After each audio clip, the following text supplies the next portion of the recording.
Максим Богданович, мотылек, читая Гарцева Елизавета.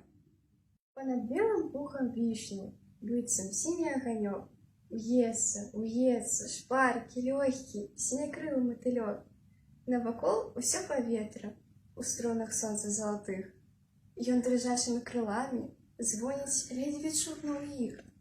І льецца хвалі песня, ціхі, ясны гімн вясне. Ці не сэрца напявае і ў мне. Ці не вецер гэта звонкі у тонкіх елках шапаціць, або масухі, высокі, ля ракі чарот шуміць. Не панять таго ніколі, не разведаць, не спазнаць.